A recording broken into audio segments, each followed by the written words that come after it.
నిన్ను నీవు కాపాడుకో, నీ వారిని కూడా కాపాడు. నిన్ను నీవు కాపాడుకో, నీ వారిని కూడా కాపాడు.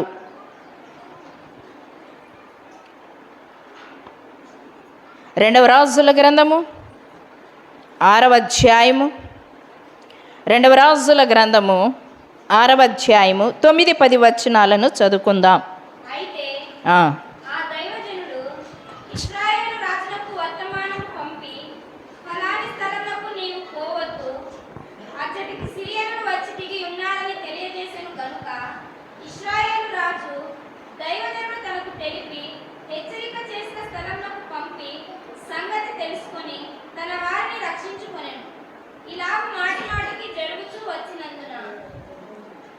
చాలు, ప్రార్థన చేసుకుందాం.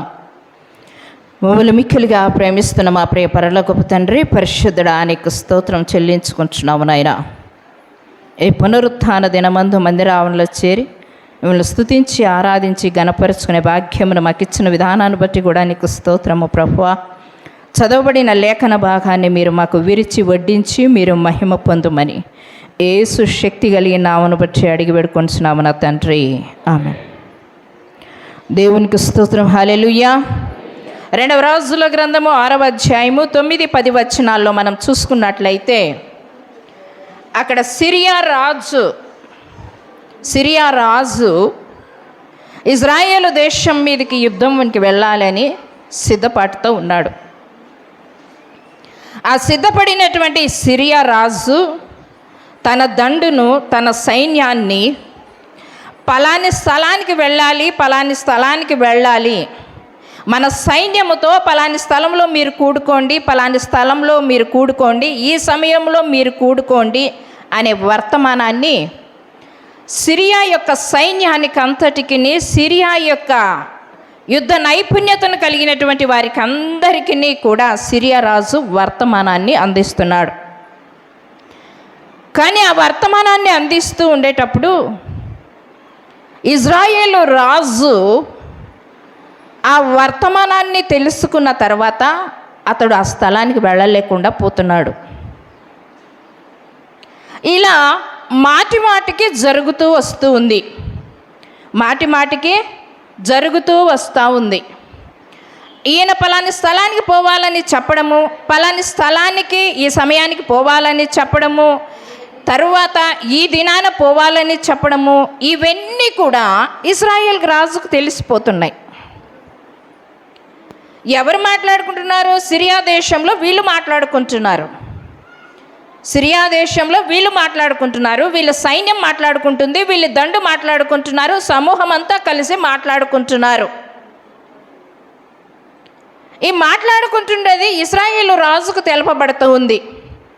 ఈ సిరియా రాజు ఏమని అనుకుంటున్నాడు అంటే, అరే, మన అనుకున్నటువంటి సమాచారము, మనము నిర్ణయించుకున్నటువంటి దినము, మనము నిర్ణయించుకున్నటువంటి సమయాన్ని, ఎంతమందిని కేటాయించుకోవాలి అనేటువంటి విధానాన్ని ఎవరు ఆ రాజుకు తెలియచేస్తున్నారు? ఒకరోజు సైన్యం అంతా మీటింగ్ ఏర్పాటు చేసుకున్నారు.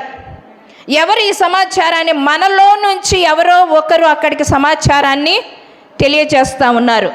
ఎవరు ఆ సమాచారాన్ని తెలియచేస్తూ ఉండేది? దయచేసి చెప్పండి. ఒకవేళ ఆ సమాచారాన్ని తెలియపరచకపోతే నాకు తెలిసిందంటే కఠినమైనటువంటి శిక్ష ఉంటుంది. కానీ ఎవరు ముందుకు రావడం లేదు. కానీ ఆ సైన్యములో నుంచి ఒక సైనికుడు బయటకు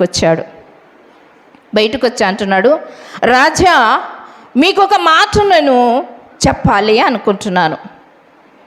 ఏమిటి అని అంటే, ఆ రాజుగారు అడిగిన తర్వాత ఈ సైనికుడు చెప్తూ ఉండేటువంటి మాట ఏమని చెప్తున్నాడంటే, రాజా,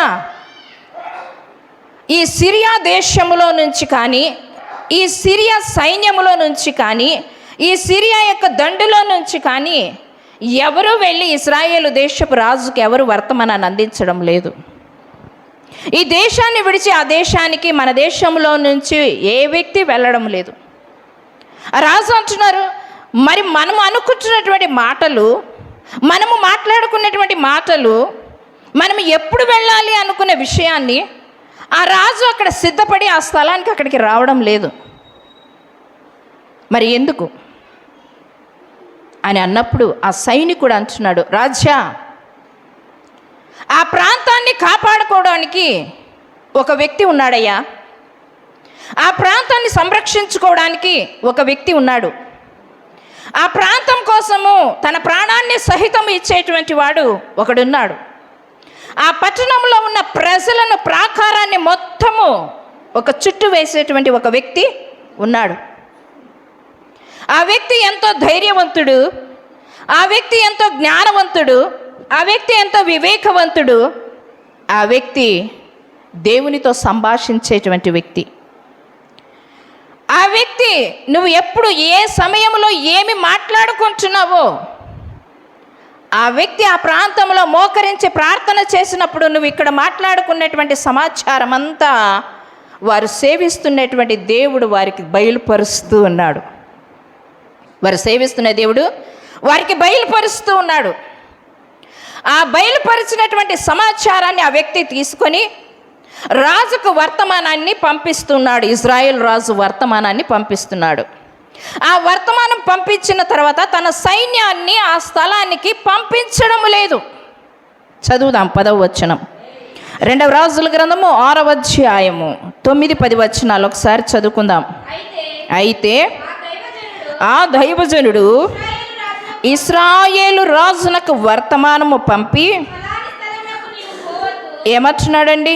పలాని స్థలానికి నువ్వు పోవద్దు, అచ్చటికి సిరియనులు వచ్చి దిగి ఉన్నారని తెలియచేశాను కనుక ఇశ్రాయేలు రాజు దైవజనుడు తనకు తెలిపి హెచ్చరిక చేసిన స్థలమునకు పంపి సంగతి తెలుసుకొని తన వారిని ఏం చేశాడంట? రక్షించుకొనెను. హెచ్చరిక చేసినటువంటి స్థలానికి, హెచ్చరిక చేసినటువంటి ప్రాంతానికి ఈ ఇజ్రాయేలు రాజు ఏం చేశాడంటే, ఈ దైవజనుడు చెప్పినటువంటి వర్తమానము నిజమా కాదా? దైవజనుడు ఆ స్థలానికి మనల్ని వెళ్ళవద్దు అంటున్నాడు, ఆ దైవజనుడు దండును తీసుకొని వెళ్ళొద్దు అని అంటున్నాడు. ఇది నిజముగా సిరియనులు వచ్చి అక్కడ ఉంటున్నారా అని ఒక మాటుగా 2 సైనికులను 3 సైనికులను పంపించి అక్కడ సమాచారాన్ని తెలుసుకొని వచ్చాడు. ఆ తెలుసుకొని వచ్చిన తర్వాత హెచ్చరిక చేసిన స్థలానికి ఏం చేయలేదంట? పంపించలేదు అని అంటున్నాడు. అప్పుడు సిరియా రాజుకు ఒక కల్లోలం రేగింది. అరే, మానవులు మాట్లాడుకునేటువంటి మాటని, చాటుగా మాట్లాడుకునేటువంటి మాటల్ని, రహస్యముగా మాట్లాడుకునేటువంటి మాటలను, గదిలో మాట్లాడుకునేటువంటి మాటలను, రాజ్యములో మాట్లాడుకునేటువంటి మాటలను అక్కడ ఎక్కడో కొన్ని వేల మైళ్ళ దూరముగా ఉన్నటువంటి ఆ రాజుకు, ఆ వ్యక్తికి ఏ విధముగా బయలుపరుస్తబడుతుంది? ఆ దేవుడు అంత గొప్పవాడా? ఆ దేవుడు అంత గొప్పవాడా? ఆ దేవుడు ముందుగానే బయలుపరుస్తాడా? నిజమే, బయలుపరుస్తాడు. మర్మములు బయలుపరచువాడు ఆయనే, రహస్యాలను బయలుపరచువాడు ఆయనే, వెలితికి తీసివాడు ఆయనే. ఆయన జరగబోయే వాటిని, జరిగే వాటిని, జరగబోతున్నటువంటి వాటిని, జరిగిన వాటిని కూడా తెలియపరచువాడు ఆయనే. యోహాను రాసినటువంటి ప్రకటన గ్రంథాన్ని మనము లాస్ట్ పుస్తకాన్ని 66వ పుస్తకాన్ని మనం చూసినట్లయితే ఈ యొక్క పరిశుద్ధ గ్రంథములో జరగబోతున్నటువంటి విషయాలను ముందుగానే యోహాను భక్తుని ద్వారా పద్మాసు లోయలో రాయించినట్టుగా మనం చూస్తూ ఉన్నాము. ప్రకటన గ్రంథంలో ఉన్న వాస్తవాలు ఇప్పుడు జరుగుతూ ఉన్నాయి. ఈ కాలంలో, ఈ మన దేశంలో, మన రాష్ట్రంలో, ప్రపంచమంతటా కూడా ప్రకటన గ్రంథంలో ఉన్న మర్మాలన్నీ ఇప్పుడు జరుగుతూ వస్తూ ఉన్నాయి. ప్రతి ఒక్కటి నెరవేర్చబడుతుంది. కొన్ని వందల ఏళ్ల క్రిందటనే ఈ పుస్తకాన్ని యెహోవా దేవుడు రాయించినట్టుగా కూడా మనం చూస్తూ ఉన్నాం. అదే రీతిగా కేవలము మానవుల హృదయపు తలంపులను, హృదయ ఆలోచనలను గుర్తెరగలేడా దేవాది దేవుడు? ఎందు నిమిత్తం అంటే మానవుని కలగజేసిన వాడు ఆయనే. గర్భంలో రూపింపబడక మునుపే నేను నిన్ను ఎరిగి ఉన్నానని ఇర్మియా ప్రవక్త ద్వారా సెలవిచ్చిన వారు ఆయనే. ఆ గర్భములో కూడా ఒక శిశువును, ఒక రక్తపు ముద్దను, ఒక మానవ రూపాన్ని, ఆకారాన్ని తీసుకొని వచ్చి స్త్రీ యొక్క గర్భములో ఎముకను ఎదిగింపచేసిన దేవాది దేవుడు, గొప్ప రక్షకుడు, లోక రక్షకుడు, జగద్రక్షకుడు, జగద్విమోచకుడు అయినటువంటి దేవాది దేవుడు మానవుని యొక్క ఆలోచనలు గుర్తెరగడా, మానవుని సృష్టించిన వాటికి ఈయన సృష్టికర్త అయినటువంటి ఈయన, మానవుని కలగజేసినటువంటి ఈయన మానవుని అంతరంగంలో ఉన్న భావాలను, మానవుని అంతరంగంలో ఉన్న సూచనలను, మానవుని అంతరంగంలో ఉన్న ఆలోచనలను, హృదయ తలంపులను గుర్తెరిగినటువంటి దేవుడు.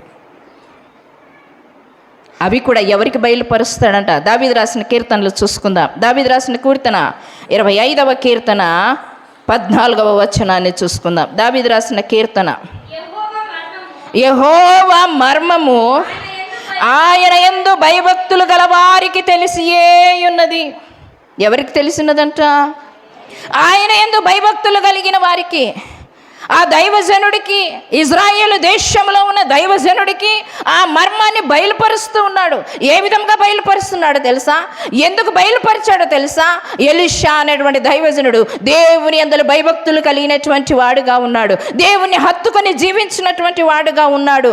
ఎలీషా ఆత్మను పొందినటువంటి ఈయన 2 పాళ్ళుగా పొందుకొని, 2 అభిషేకాలను పొందుకొని దేవుని మర్మాలను సహితము తెలుసుకొని జరగబోతున్నటువంటి వాటిని ఆహాబు ప్రవక్తకు కూడా చెప్తున్నాడు. రాజా, నువ్వు రథమెక్కి నువ్వు ఇంటికి వెళ్ళు, వర్షము పడబోతున్నది అని చెప్పినటువంటి వాడు ధైర్యముగా.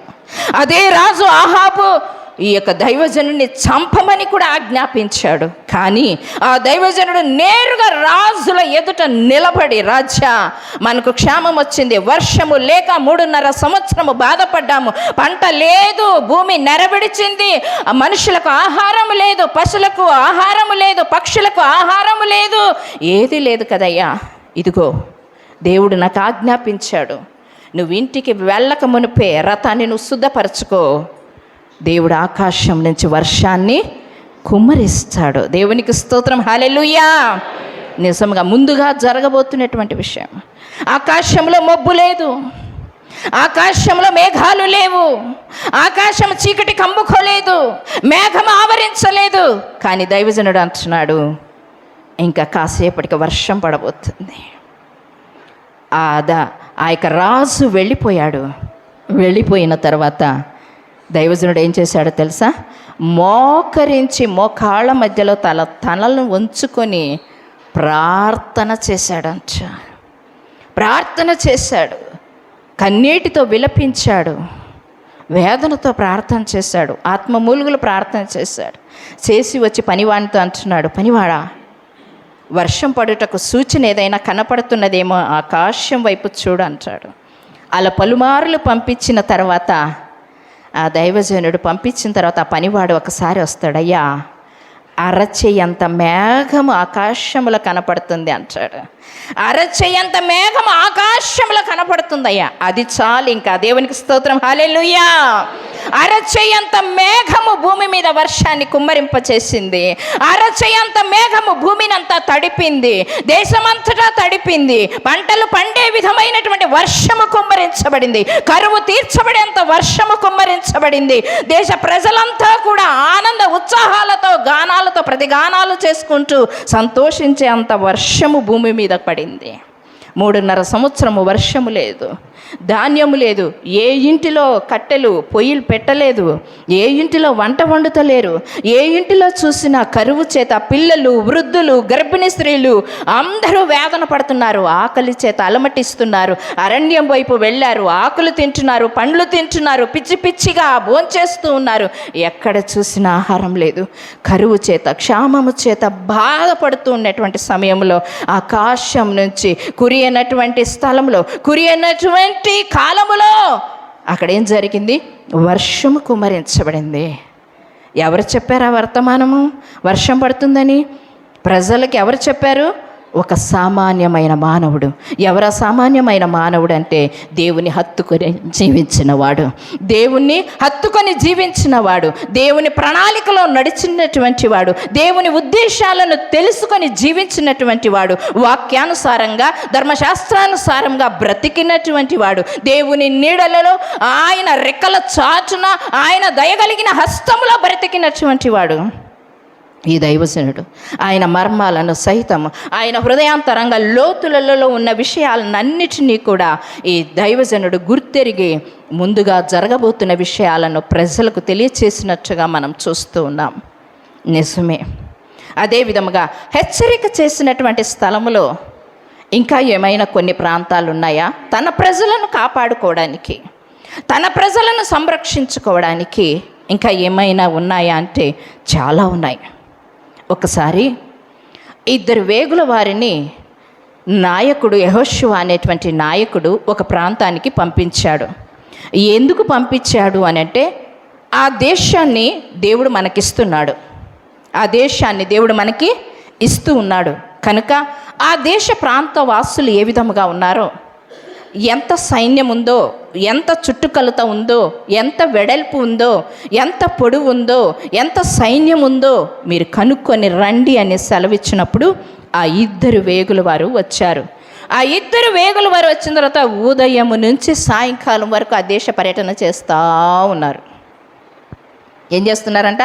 ఆ దేశ పర్యటన అంతా చేస్తున్నారు. ఆ పర్యటన అంతా చేస్తున్నప్పుడు తీరా చీకటి పడే సమయానికి ఒక ఇంటికి చేరుకున్నారు. ఒక ఇంటికి చేరుకున్న తర్వాత ఆ ఇల్లు వాతావరణము, ఆ ఇంటిని చూసినప్పుడు ఆ 2 వేగుల వారికి ఏమర్థమైందంటే, ఒరేయ్, మనం వచ్చింది ఎక్కడికి వచ్చాము? మనం వచ్చింది ఎవరింటికి వచ్చాము? ఒక వేశ్య ఇంటికి వచ్చాము. ఎవరింటికి వచ్చారంట? ఒక వేశ్య ఇంటికి వచ్చాము అని కూర్చున్నారు. కూర్చున్న తర్వాత ఆమె అడుగుతుంది, అయ్యా మీరెందుకు నా ఇంటికి వచ్చారు? మీ ముఖాలు చూస్తే పరిశుద్ధంగా ఉన్నాయి, మీ ముఖాలు చూస్తే దేవదూతల ముఖము వలె ఉంది, మీ ముఖాలు చూస్తే ఆశ్చర్యం అనిపిస్తుంది, దేవుని దగ్గర నుంచి వర్తమానాన్ని తీసుకొని వచ్చినటువంటి వారి వలె మీరున్నారే, ఇదిగో మీ ఎదుట మేము నిలబడుటకు ఏ అర్హత లేదు. యెహోషువ గ్రంథం 2వ అధ్యాయాన్ని చూసుకుందాం. యెహోషువ గ్రంథము 2వ అధ్యాయము.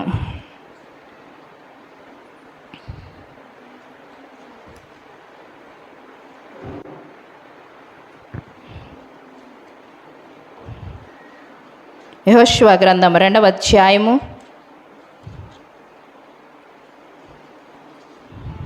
9వ వచనాన్ని, యెహోవా ఈ దేశమును మీకు ఇచ్చుచున్నాడనియు మీ వలన మాకు భయము పుట్టుననియు.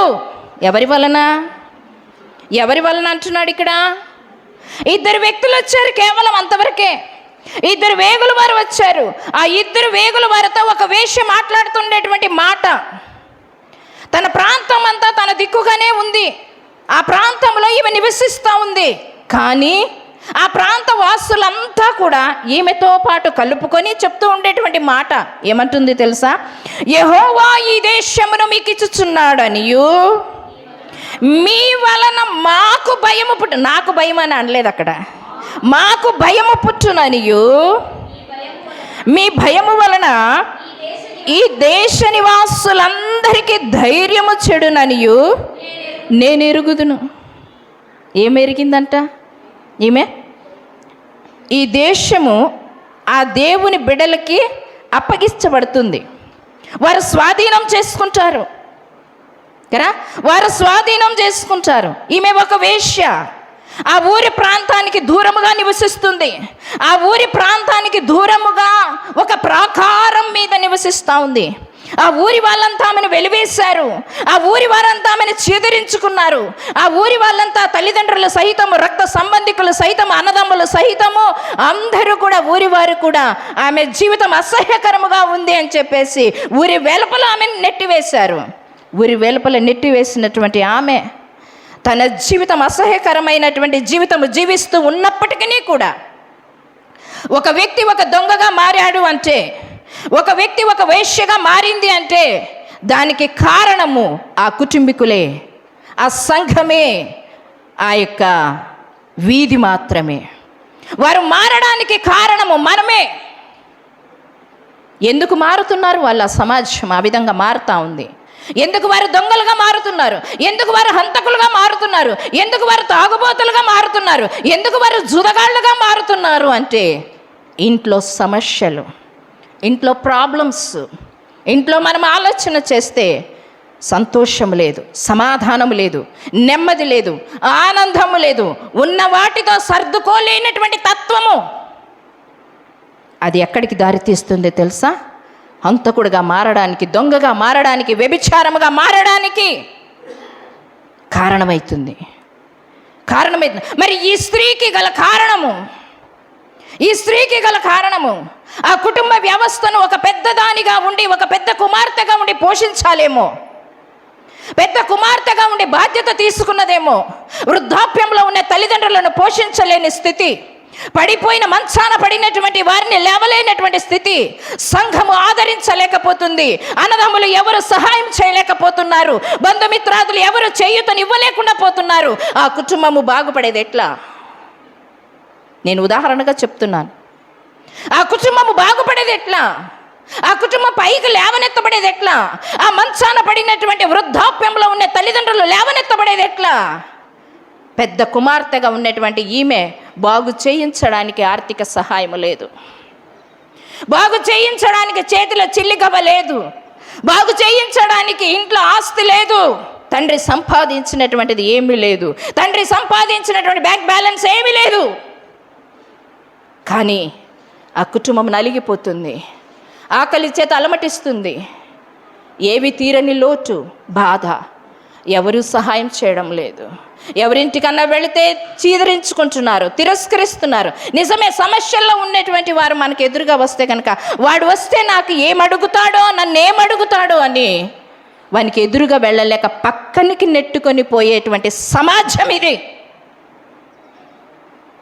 ఒరే, నీకు ఇంత అక్కరగా ఉంది కదా, ఇంత బాధగా ఉంది కదా, ఇదిగో నా ఇంటిలో స్టోర్ బియ్యం ఒక మూట ఉంది, తీసుకొని వెళ్ళి తినండి రా అంటున్నామా?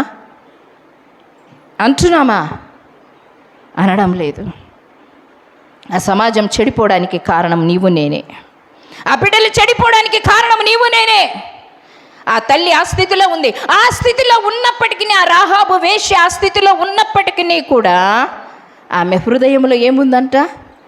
శారీరకంగా అసహ్యమైన జీవితము జీవిస్తూ ఉన్నప్పటికీ, శరీరము మలినమైనప్పటికీ, శరీరం అపవిత్రత కలిగినప్పటికీ కూడా తన అంతరంగము మాత్రము పరిశుద్ధంగానే ఉంది. తన అంతరంగము మాత్రము దేవుని కోసం ఆతృత కలిగి ఉంది. తన అంతరంగము మాత్రము దైవికమైనటువంటి స్వభావాన్ని కలిగి ఉంది. తన అంతరంగంలో మాత్రము నూతన వాత్సల్యత కావాలని కోరుకుంటా ఉంది. ఈ బ్రతుకు నుంచి విడుదల పొందుకోవాలని, ఈ బ్రతుకు నుంచి విరక్తి కలిగి ఆమె ఏం చేస్తుంది తెలుసా? దేవుని మాట కొరకు ఎదురు చూస్తూ ఉంది. తన జీవితం వేసారిపోయింది, తన జీవితం వెక్కసమైపోయింది. ఒకడు మోసం చేశాడు, ఒకడు పలాంది తెస్తానన్నాడు తేలేదు, ఒకడి పలాంది ఇస్తానన్నాడు ఇవ్వలేదు.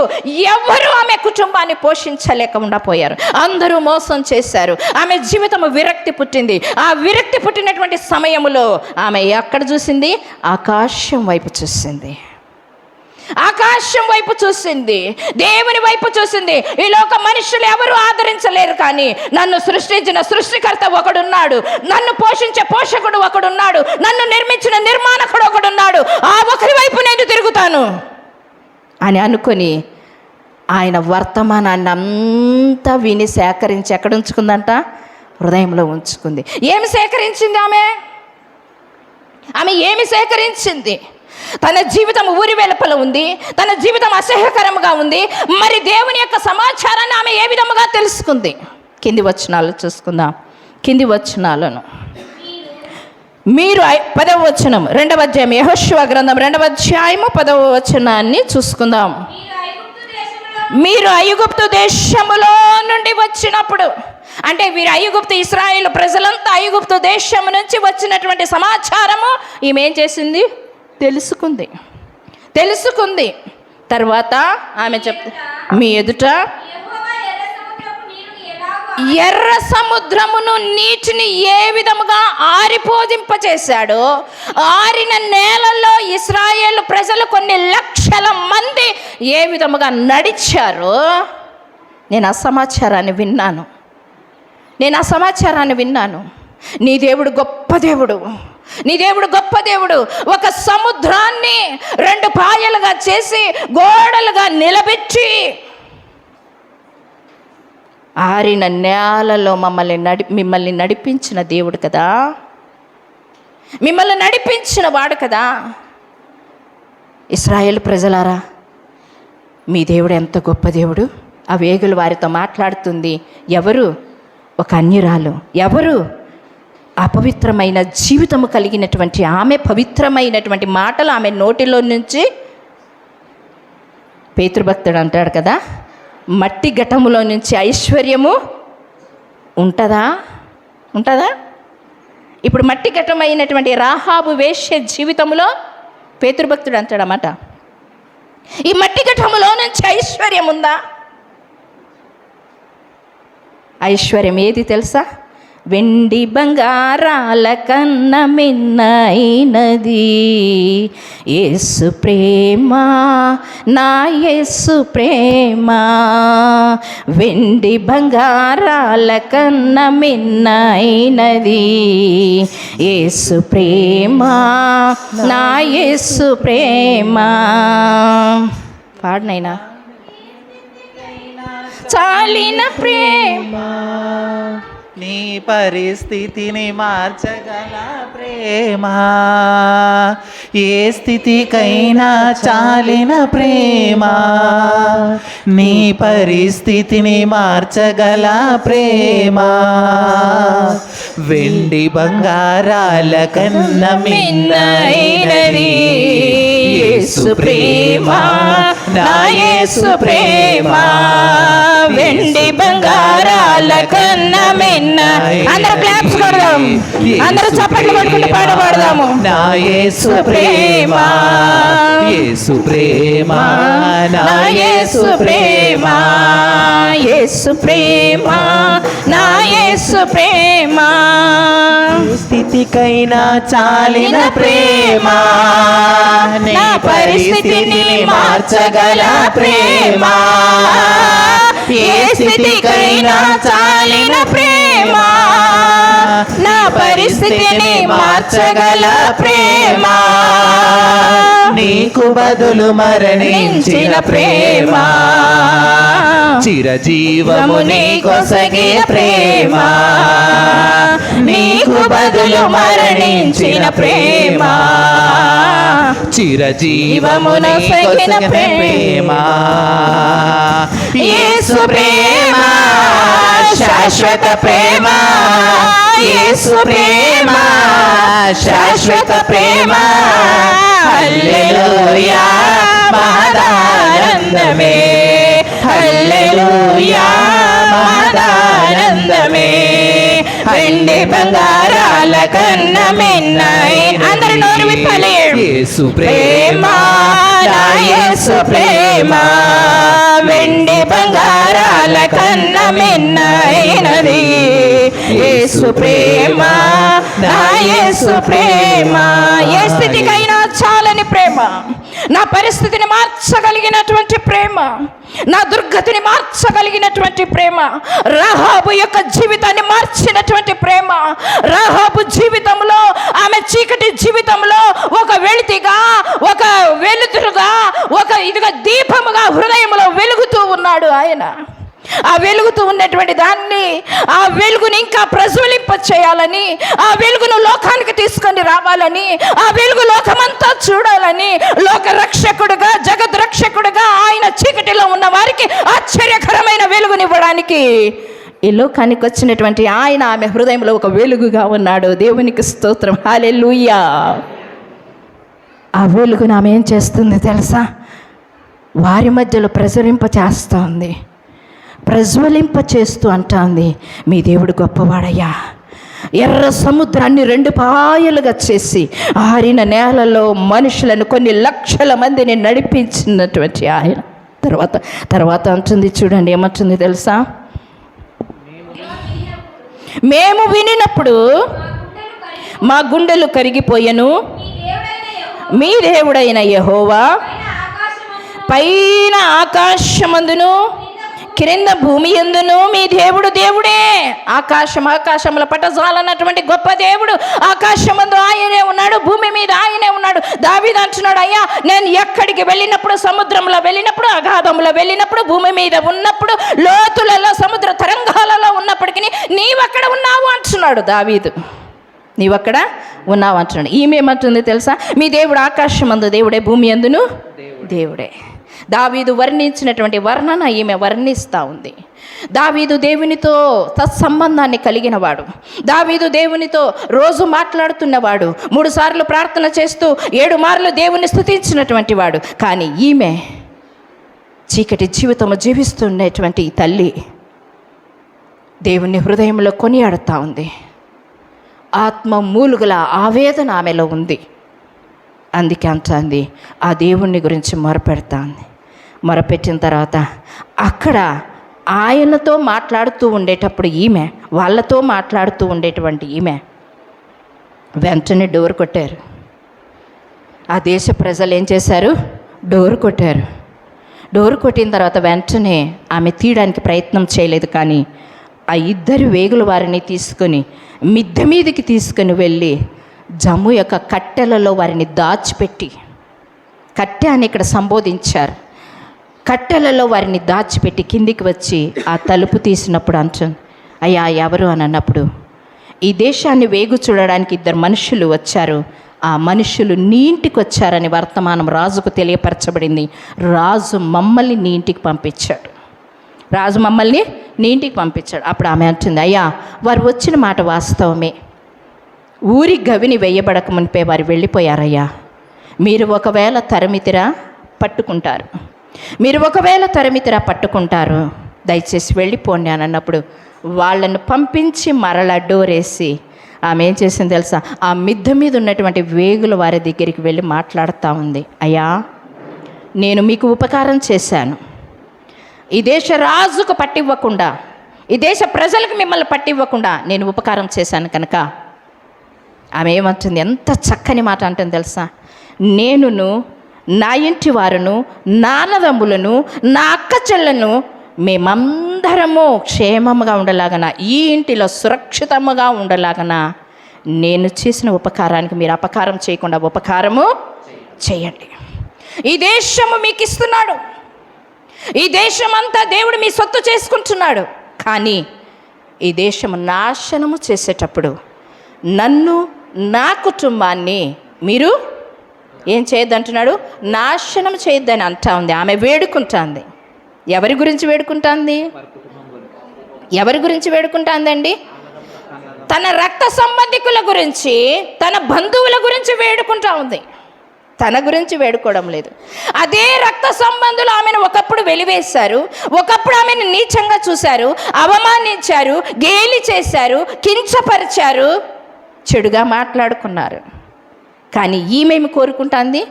వారి సంరక్షణను కోరుకుంటుంది, వారి బాగును కోరుకుంటుంది, వారి ప్రాణాలను కాపాడుతూ ఉంది. ఆమె అంటుంది, అయ్యా నాకు ఉపకారం చేయండి అని అన్నప్పుడు అప్పుడు వెంటనే ఏం చేస్తుంది తెలుసా? పైన మిద్దె మీద నుంచి వారిని కిందికి దింపి పంపించేస్తుంది. పంపించేసేటప్పుడు చెప్తారు వాళ్ళు, అమ్మా ఈ కిటికీల నుంచి మా ప్రాణాలను నువ్వు కిందికి దింపి కాపాడినావు కనుక ఈ కిటికీకి నువ్వు తొగరు దారాన్ని కట్టు. ఈ కిటికీకి నువ్వేం చేయాలా? తొగరు దారాన్ని కట్టు. ఈ దేశాన్ని మేము మా స్వాధీనం చేసుకునేటప్పుడు, ఈ దేశాన్ని మేము నాశనం చేసిన తర్వాత నీ కుటుంబానికి ఈ తొగరు దారము చూసిన తర్వాత ఈ కుటుంబంలో నివసిస్తున్నటువంటి వారికి అందరికీ కూడా ప్రాణహాని కలగకుండా కాపాడుకునేటువంటి బాధ్యత మాది.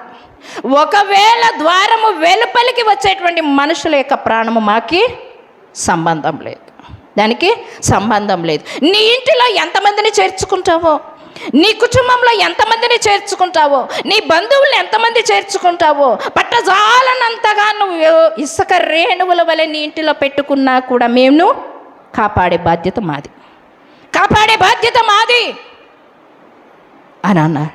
అంటే వెంటనే వారు ఆ మాట చెప్పి వెళ్ళిపోయారు. తర్వాత మనం ఆలోచన చేస్తే 6వ అధ్యాయం 25వ వచనానికి వచ్చినప్పుడు 2వ అధ్యాయం నుంచి 6వ అధ్యాయంలోకి వెళితే 25వ వచనంలో చూస్తే ఆ దేశాన్ని నాశనం చేయడానికి వచ్చినప్పుడు యెహోషువ ఒక మాట అంటాడు, ఇదిగో వేగుల వారిని పిలిచి మీరిద్దరు ఈ దేశంలో ఉన్న ఒక స్త్రీ మిమ్మల్ని కాపాడింది కనుక ఆ స్త్రీ ఇంటిలో ఉన్నటువంటి కుటుంబాన్నంతా మీరు బయటకు తీసుకొని రండి, మీరు వెళ్ళి అని అంటున్నాడు. ఆమె రక్షించబడి ఆమె ఇంటి వారందరూ కూడా రక్షించబడ్డారు. ఆమె కాపాడుకొని తను తాను కాపాడుకొని తన కుటుంబాన్నంతా కూడా కాపాడుకుంది. దేవునికి స్తోత్రం, హల్లెలూయా. నిజమే, నువ్వు ఒక్కదానివి రక్షణ పొందేది కాదు, నువ్వు ఒక్కదానివి మారు మనస్సు పొందేది కాదు, నువ్వు ఒక్కదానివి వాక్యం తెలుసుకుంటే కాదు, నువ్వు ఒక్కదానివి చర్చికి వస్తే కాదు, నీ ఫ్యామిలీ అంతా రావాలి. ఎవరికైనా పరిచయం చేసేటప్పుడు ఏం చెప్తావు? కొత్తగా బంధువులు వచ్చినప్పుడు ఈమె నా భార్య అండి, ఈమె నా పిల్లలండి, మా తల్లిదండ్రులు అండి అని ఎంత పరిచయం చేస్తావు? మరి నీ దేవుని దగ్గరికి కూడా నువ్వు ఎందుకు పరిచయం చేయవు? నీ దేవుని దగ్గరికి నువ్వు ఎందుకు నడిపించవు? ఎవరైనా కొత్త వ్యక్తులు వచ్చినప్పుడు నువ్వు ఆ విధంగా పరిచయం చేస్తావే. మరి నీ దేవునికి, అయ్యా నేను నా కుటుంబంతో వచ్చాను, నా ఫ్యామిలీతో వచ్చాను, నా భార్యతో వచ్చాను, నా పిల్లలతో వచ్చాను, నేను నిత్యము కనపడతాను. యెహోషువ అంటాడు 24వ అధ్యాయంలో, నేను నా ఇంటి వారి యెహోవాను సేవించదము. మీరు ఎవరిని సేవిస్తారో సేవించుకోపోండి. నేనైతే నా ఫ్యామిలీ అయితే మేము దేవుణ్ణే సేవిస్తాము, దేవుణ్ణి అనుకరిస్తాము, ఆ దేవుణ్ణి విడిచిపెట్టాం. రాహాబు వేశ్య అదే చేసింది. మీ దేవుడు గొప్ప దేవుడు, ఆ దేవుణ్ణి నేను విశ్వసించాను, ఆ దేవుణ్ణి నేను నమ్మాను, నా కుటుంబాన్ని నేను కాపాడుకుంటాను.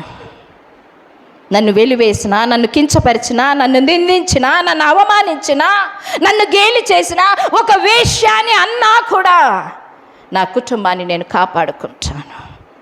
నశించిన దానిని వెతికి రక్షించడానికి లూకా రాసిన సువార్త 10వ అధ్యాయంలో సెలవిచ్చిన రీతిగా నశించిన దానిని ఏ ఆత్మ నశించిపోవటకు ఆయన ఇష్టం లేదు కనుక ప్రతి ఒక్క ఆత్మను వెతికి పట్టుకోవడానికి ఈ లోకానికి వచ్చాడు. కనుక నేను నా కుటుంబం నాశనం అవటం నాకు ఇష్టం లేదు కనుక నా కుటుంబాన్ని కాపాడుకుంటానని రాహాబు వేశ్య కాపాడుకుంది. అదే రీతిగా కొన్ని హెచ్చరిక చేసిన స్థలాల్లోకి వెళ్ళినటువంటి ఫ్యామిలీస్ కొన్ని ఉన్నాయి. అది నెక్స్ట్ వీక్ కూడా కొన్ని తెలుసుకోవడానికి ప్రయత్నం చేద్దాం. దేవుడి కొద్ది మాటలు దీవించి ఆశీర్వదించును కాక. హల్లెలూయా, హల్లెలూయా.